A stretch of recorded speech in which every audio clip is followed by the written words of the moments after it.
dalam 402 itu? Ya, pertama ya tentu kita semua dan saya kira banyak semua tokoh-tokoh masyarakat dan seluruh masyarakat Indonesia pasti sangat berduka atas peristiwa musibah tenggelamnya kapal KRI Nanggala 402 dan telah dinyatakan juga para awaknya 53 orang ini telah gugur.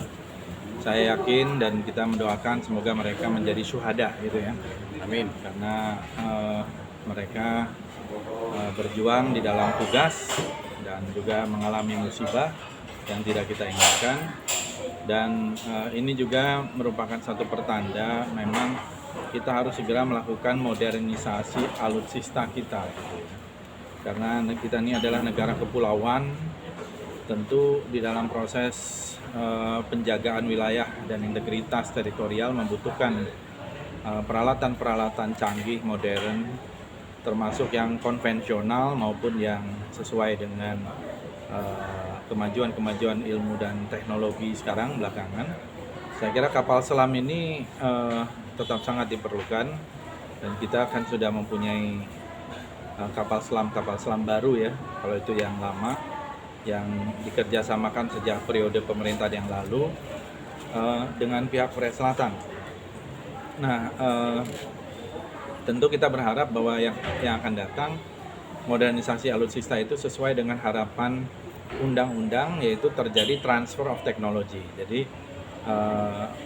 berikutnya adalah dibuat oleh kita sendiri gitu ya, oleh tenaga-tenaga ahli kita sendiri. Dan kita sebenarnya cukup banyak orang-orang yang ahli kalau memang diberdayakan bekerja sama dengan pihak luar untuk menciptakan alutsista yang modern tadi gitu.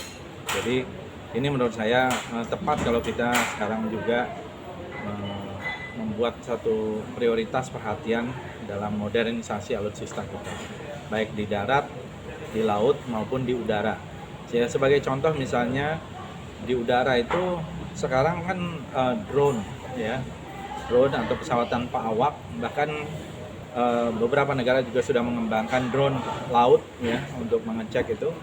Saya kira kita harus berorientasi ke sana dan bagaimana nanti bisa menciptakan peralatan semacam itu sehingga meminimalisir risiko ya. Dengan tanpa awak kan berarti mengurangi, sementara kecanggihannya juga jauh lebih bagus gitu. Itu saya kira. Pak, soal tertembaknya Kabinda Papua oleh KKB. Ya, tentu kita juga sangat berduka ya. Kita sangat berduka cita atas wafatnya Kabinda Papua oleh KKB. Menurut saya ini sebuah peristiwa besar bahwa selama ini mungkin kita menganggap enteng ya apa yang disebut KKB. Sebetulnya mereka itu adalah kelompok separatis. Dan sebagai kelompok separatis harusnya kita mempunyai tindakan yang berbeda dengan apa yang disebut sebagai kelompok kriminal bersenjata. Seolah-olah kalau kriminal bersenjata itu kejahatan biasa, kejahatan domestik. Jadi terminologi ini memang harus dievaluasi. Menurut saya yang lebih tepat itu ya separatis. Status negatif.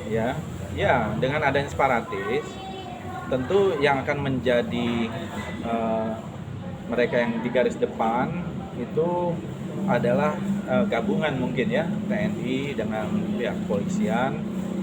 Tapi kalau misalnya KKB itu seperti peristiwa sivilian biasa, itu yang di depan adalah polisi. Tapi kalau sudah separatisme itu wilayahnya TNI, gitu ya. Jadi pemerintah harus segera menetapkan apakah ini memang KKB. Ya, ini kan ada semacam euphemism atau penghalusan. Padahal apa yang dilakukan ini separatisme. Di tempat lain kadang-kadang kita memudahkan orang dicap teroris, dicap radikal, tetapi kepada kelompok kriminal bersenjata ini seolah-olah ada penghalusan. Padahal mereka ini yang bersenjata, yang melakukan perlawanan dengan cara sistematis dan tuntutannya pun separatisme, yaitu pemisahan diri dari Republik Indonesia. Seharusnya penanganannya jauh lebih serius ketimbang penanganan terorisme atau tuduhan-tuduhan radikalisme dan seterusnya.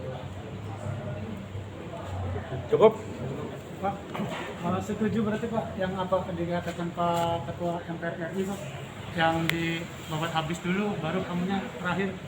Yang paling penting itu semuanya terukur gitu ya. Kan ujungnya kita juga tidak ingin ada jatuh lebih banyak korban ya. Kita tidak ingin ada jatuh banyak korban seperti peristiwa waktu itu Wamena di pasar itu, puluhan orang meninggal sipil. Jangan sampai nanti kelompok sipil yang tidak berdosa ini menjadi sasaran mereka. Jadi ada pembalasan atau retaliation yang seperti itu.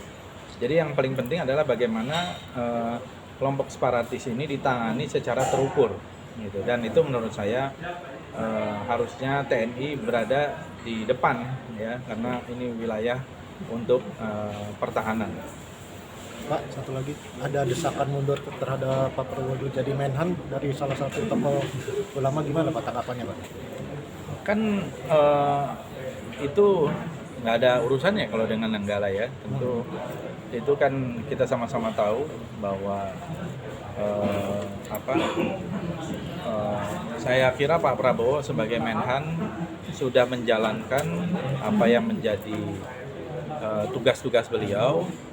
Dan beliau saya kira memang baru ya, tetapi roadmap-nya itu sudah sangat jelas gitu, karena memang ahli di bidangnya. Justru saya yakin Pak Prabowo yang akan bisa membawa postur pertahanan kita nih semakin profesional dan semakin kuat. Biar tetap dipertahankan Pak ya, jadi Menhan Pak ya? Ya tentu itu hak prerogatif presiden, tapi saya yakin bahwa dalam hal ini bukan hanya presiden, tapi negara membutuhkan keahlian di bidang itu seperti Pak Prabowo. Pak, soal penggalangan dana untuk pembelian kapal selam yang digagas Mas Joko Karyan gimana? Ya, saya kira itu satu bentuk simpati ya, bahwa masyarakat simpati terhadap peristiwa itu. Dan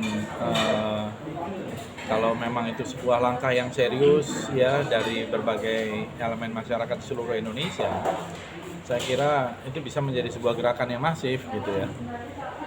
Ini bukan hal yang pertama, di zaman dulu pun kita partisipasi masyarakat misalnya untuk membeli pesawat itu pernah dari masyarakat Aceh untuk Sulawah, masyarakat di Sumatera dan di berbagai daerah. Kalau misalnya untuk kepentingan bangsa dan negara, masyarakat kita itu pasti sangat mau ikut berkorban. Tapi yang paling penting saya kira message dari teman-teman itu adalah memberikan satu kepedulian ya, bahwa harus ada perhatian yang lebih di dalam alutsista kita supaya lebih baik dan supaya lebih bisa menjaga keutuhan wilayah negara kesatuan Republik Indonesia. Oke, siap. Jadi modernisasi alutsista lebih penting dari ibu kota baru. Waduh, ini nih bahaya nih. Ini kontroversi nih.